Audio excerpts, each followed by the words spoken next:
the meat birds, Cornish rock cross meat chickens, in production for poultry. We're Twin Oaks Family Farm in Southeast Ohio, USA.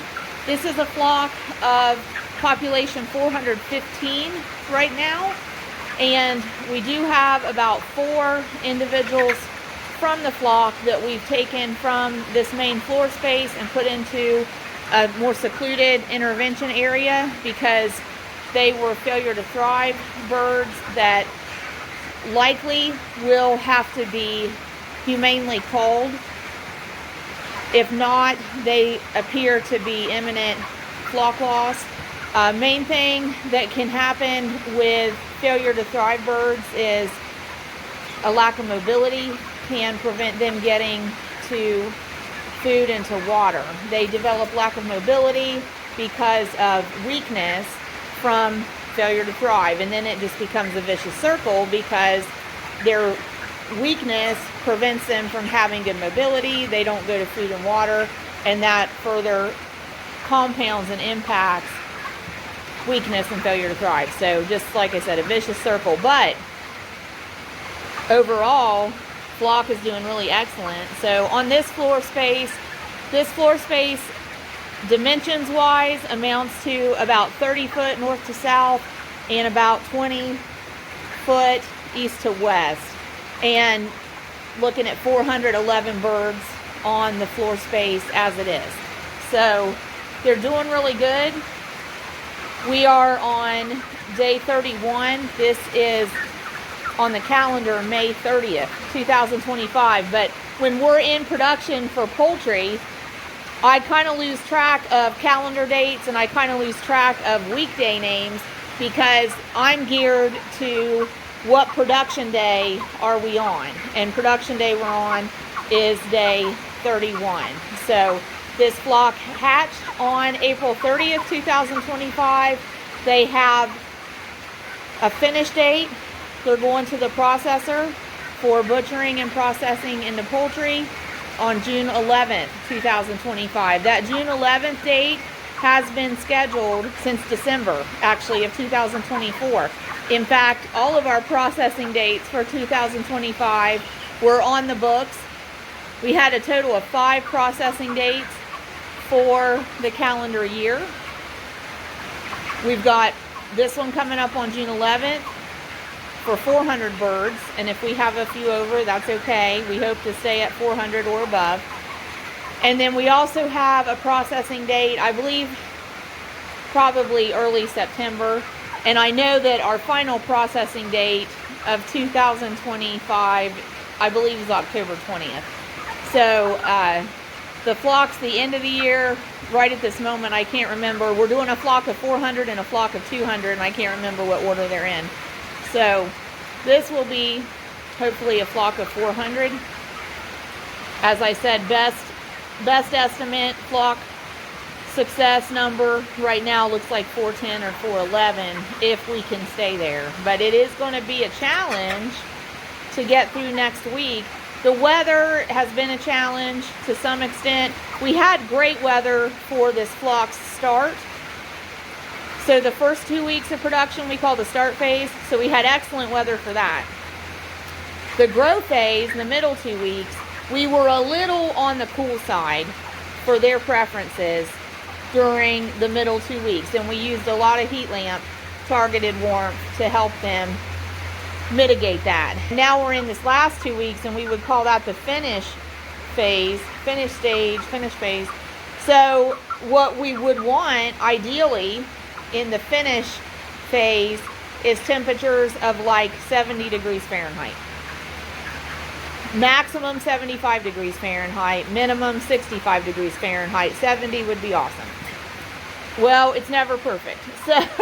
So right now is pretty good. And you can see when I zoom back out, we really get a sense of do they like the temperature by just simply looking at the pen.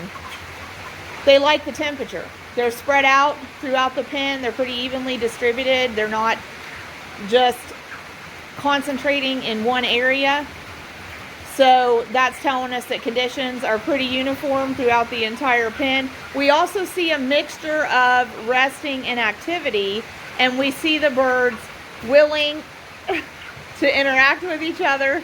We see the birds willing to get up and go to food and go to water. And we just see a good mixture of normal meat chicken activity. And we see quite a lot of really healthy activity and healthy interaction. We do see them posturing, kind of running, stretching, flapping wings. We see some preening. I saw a little dust bathing earlier when I first came into the building. They're getting around really well. Mobility looks great. So real pleased with where this flock is. But in terms of ambient conditions for our last 2 weeks, if we could just have 70 the whole time, that'd be awesome. But it looks like next week we're gonna have like at least 85. So these birds are gonna be warm. And already, y'all can probably see right there, I have one fan plugged in.